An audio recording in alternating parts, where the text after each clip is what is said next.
I finally called child services on my sister, the golden child of our family. My parents are calling me a monster for destroying her life, but they weren't there to see my 8-year-old niece hiding crusts of bread in her backpack because she hadn't eaten in 3 days. I broke the ultimate family rule. I stopped protecting the favorite child to save the children she was starving. I am 32, and my younger sister has always been the favorite. Growing up, she could do literally no wrong. If we fought, it was my fault. If she failed, she was just sensitive. I learned very early that challenging her meant I would automatically become the villain. My sister has 2 kids, aged 8 and 5.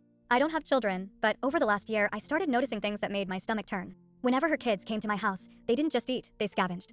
This wasn't just growing kid hunger.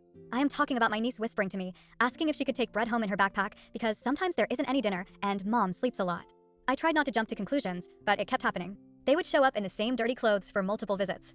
My nephew admitted they mostly eat dry cereal because it's easy for them to reach. The final straw was when my niece told me they hadn't had a real meal since Thursday night.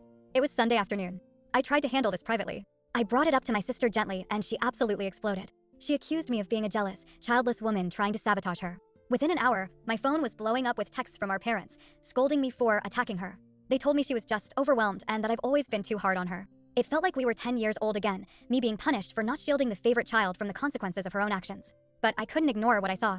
After another weekend of watching those kids hoard snacks like they were in a survival movie, I documented everything and called for a welfare check.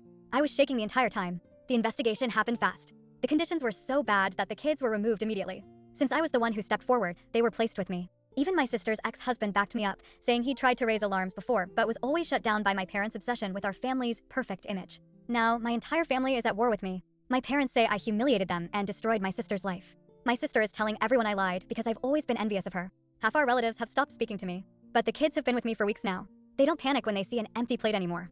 They don't hide granola bars under their pillows. They actually sleep through the entire night without nightmares. I am the villain in my family story, but when I see those kids finally acting like children instead of starving survivors, I realize I'd rather be the bad guy than let them suffer for one more day. Am I the jerk for blowing up my family to save these kids?